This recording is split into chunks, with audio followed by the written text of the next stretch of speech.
So hello guys, welcome to Notefair. आज के हमारा क्लास का टॉपिक है राइबोसोम। इसका साइनॉप्सिस है, introduction, definition, structure of ribosome, function of ribosome and mechanism of protein synthesis by ribosome, types of ribosomes, importance of ribosome and conclusion and reference. ठीक है guys, तो हम स्टार्ट करेंगे introduction से।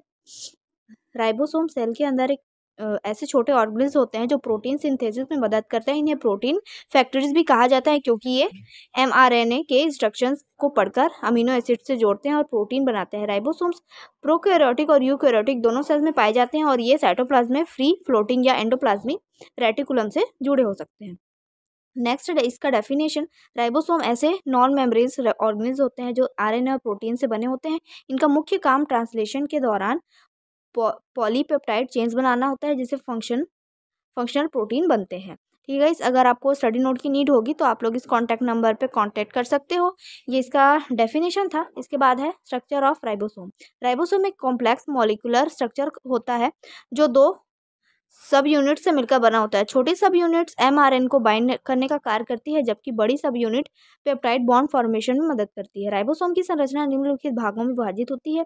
First है सब units in different cells. Ribosome मुख्य रूप से दो प्रकार के होते हैं। इसमें फर्स्ट है प्रोकैरियोटिक राइबोसोम। यह प्रोकैरियोटिक सेल्स में पाया जाता है और निम्नलिखित सब यूनिट से मिलकर बना होता है। बड़ी सब यूनिट्स होती है 50s की और छोटी सब यूनिट होती है 30s की। ठीक है, तो इस प्रकार की इसकी सब यूनिट्स होती है। सेकेंड है यूकैरियोटिक राइबोसोम। यह यूकैरियोटिक सेल में पाया जाता है। इसमें दो सब यूनिट्स होती है। इसमें बड़ी सब यूनिट्स होती है यूनिट होती है 60s की और छोटी सब यूनिट होती है 40s की। ठीक है, तो इस प्रकार से होता है। सब सेवबर्ग यूनिट एस को एस से दर्शाया जाता है जो क्या करता है, सेंटीमीटर रेट को दर्शाता है जो मॉलिक्यूल्स के साइज और डेंसिटी को बताने के लिए उपयोग किया जाता है। तो इसका एक प्रकार से ये यूनिट का चिन्ह होता है, सेवबर्ग यूनिट कहा जाता है इसे।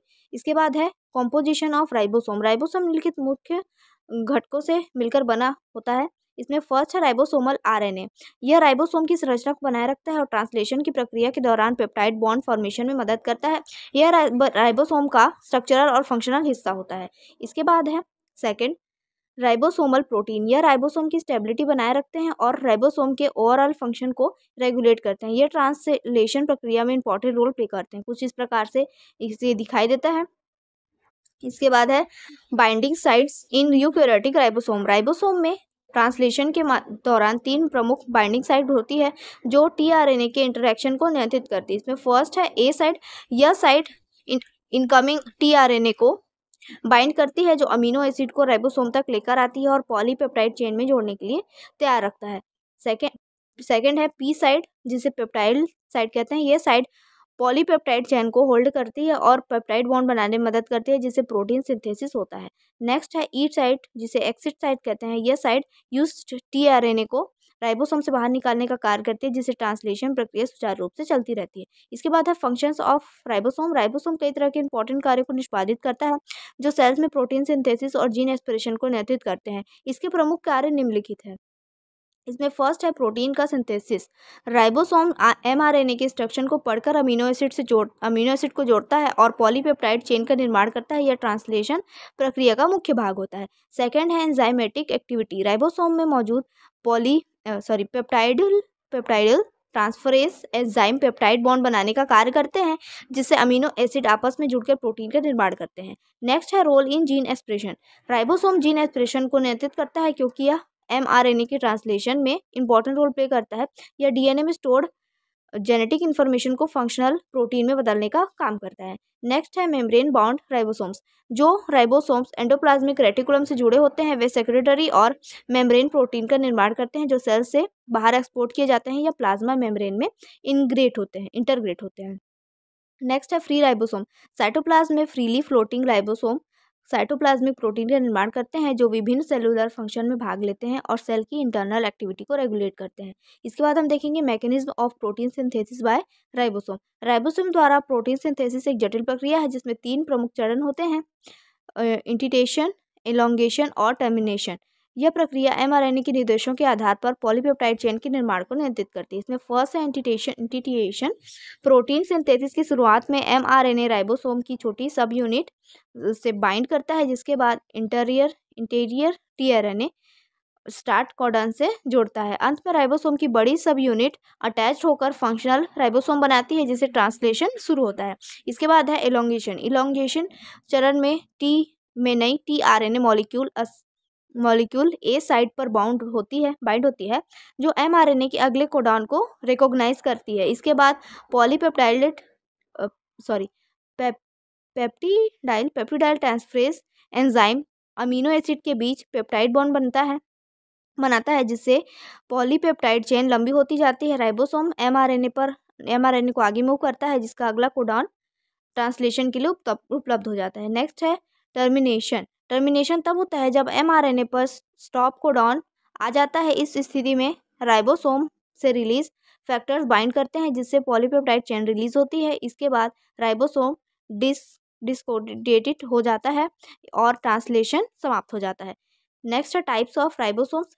राइबोसोम मुख्य 3 प्रकार के होते हैं और उसके स्थान और कार्य के आधार पर उनको वर्गीकृत किया जाता है। फर्स्ट है फ्री राइबोसोम। यह साइटोप्लाज्म में स्वतंत्र रूप से तैरते हैं और मुख्य रूप से इंट्रासेलुलर प्रोटीन के निर्माण करते हैं, जो सेल के भीतर कार्य करते हैं।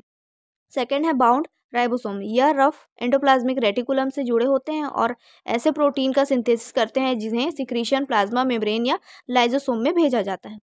नेक्स्ट है माइटोकॉन्ड्रियल एंड साइटोप्लास्ट राइबोसोम। यह 70S टाइप के राइबोसोम्स होते हैं जो माइटोकॉन्ड्रिया और साइटोप्लाज्म में पाए जाते हैं, क्लोरोप्लास्ट में पाए जाते हैं। ये ऑर्गेनेल्स स्पेसिफिक प्रोटीन बनाते हैं जो सेलुलर रेस्पिरेशन और फोटोसिंथेसिस में सहायता करते हैं। इसके बाद है importance of ribosomes. Ribosome cell के लिए बहुत आवश्यक होते हैं और इनके बिना लाइव प्रोसेस संभव नहीं होता। इनकी महत्ता निम्नलिखित बिंदुओं में देखी जा सकती है। फर्स्ट है प्रोटीन सिंथेसिस। राइबोसोम एमआरएनए के निर्देशों को पढ़कर अमीनो एसिड से जोड़ते हैं, जिससे फंक्शनल प्रोटीन का निर्माण होता है। सेकेंड है सेल ग्रोथ एंड रिपेयर। यह नए प्रोटीन बनाकर सेल ग्रोथ, डिवीजन और रिपेयर में सहायता करते हैं, जिससे टिश्यू रीजनरेट होते हैं।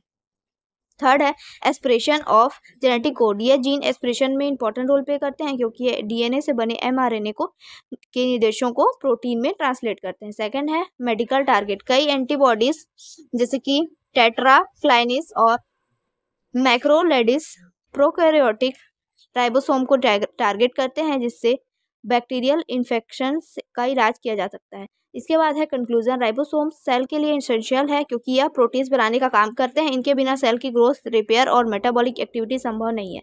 प्रोटीन सिंथेसिस का कॉम्प्लेक्स प्रोसेस राइबोसोम की मदद से ही एफिशिएंट तरीके से होता है। इसका कंक्लूजन है ये।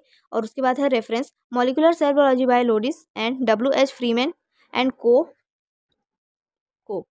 Linear principle of biochemistry by Michael and M. COX.